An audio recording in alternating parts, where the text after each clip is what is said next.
로마서 3장 23절 모든 사람이 죄를 범하였으며 사단에게 속아 육신의 생각으로 죄를 지어 하나님을 떠났습니다. 한마디로 말하면 사단 때문에 인간은 하나님을 떠났습니다.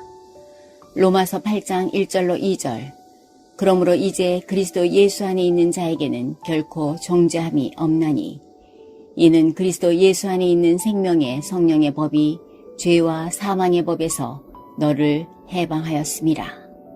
하나님께서 죄와 사망의 법 아래에 있는 우리를 이 저주 가운데 두지 않으셨습니다. 예수 그리스도를 십자가에 못 박힘으로 끝이 났습니다. 이것은 우리의 방법이 아니고 하나님의 방법으로 구약 때부터 계속 설명한 것입니다. 인간 스스로 도저히 해결할 수 없는 일임을 아시고 하나님께서 우리하고 의논한 것이 아닙니다. 우리와 합의한 것도 아닙니다. 하나님이 그냥 축복의 문을 열어놓고 우리를 초청하는 것입니다. 이것을 설명하려고 방주 안으로 들어가는 사람은 구원을 얻게 했습니다. 놋뱀을 바라보는 자는 살게 했습니다. 제단불을 잡는 사람은 살게 했습니다. 수억 마리의 양을 잡으면서 이 사실을 기억하게 했습니다. 이 사실을 깨닫게 하는 것이 율법입니다. 이 사실을 밝히 알도록 만드는 것이 율법입니다. 판사가 바로 사형을 시키는 것이 아닙니다. 법조문 몇 조 몇 항 어디에 의해서 사형이다 라고 선고를 내립니다. 그렇다면 법조문이 틀린 것입니까? 아닙니다. 법조문은 좋은 것입니다. 그러나 법조문이 사람을 살리는 것은 아닙니다. 지은 죄대로 법조문을 가지고 형을 내리는 것입니다. 너는 사람을 이렇게 죽였으니까 너는 법 몇 조 몇 항에 의해서 사형이다. 너는 남의 집에 들어가서 강도질을 했으니 법 몇 조 몇 항에 의해서 너는 징역 10년이다. 라고 하는 것입니다.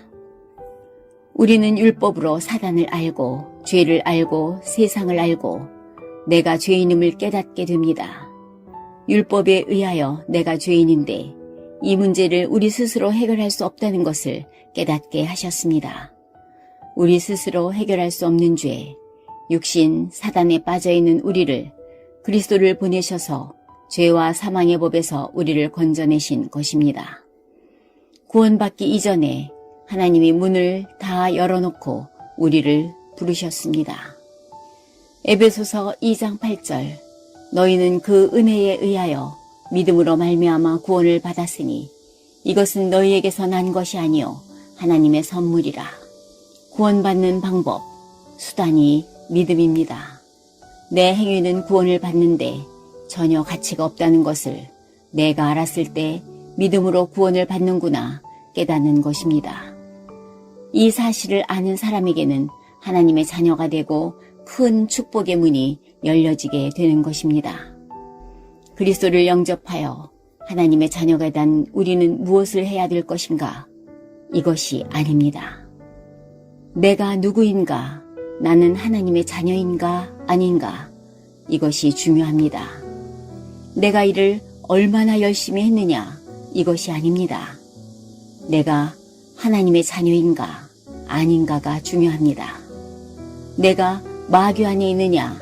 하나님의 품 안에 있느냐? 나는 법적으로 구원을 받았느냐? 법적으로 구원을 받지 못하였느냐? 이것이 중요합니다. 이 사실을 깨닫는 것을 보고 언약이라고 합니다. 여기에서 빠져나오는 사람은 영원히 하나님의 자녀가 되는 것입니다. 하나님의 성령이 너희 안에 너희와 함께 영원토록 함께 있다고 하셨습니다. 로마서 8장 31절로 39절에 보니까 그리스도의 사랑의 손에서 빼앗아 갈 자가 아무도 없다고 했습니다. 하늘에 있는 것이나 땅에 있는 것이나 권세나 그 무엇이라도 그리스도의 사랑에서 우리를 끊을 수 없습니다.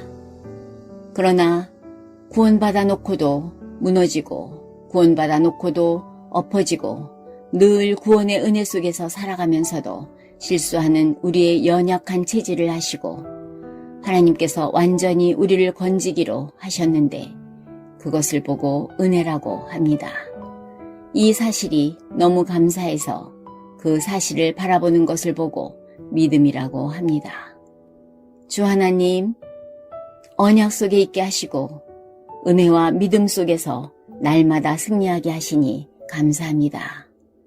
우리 주 예수 그리스도 이름으로 기도합니다. 아멘.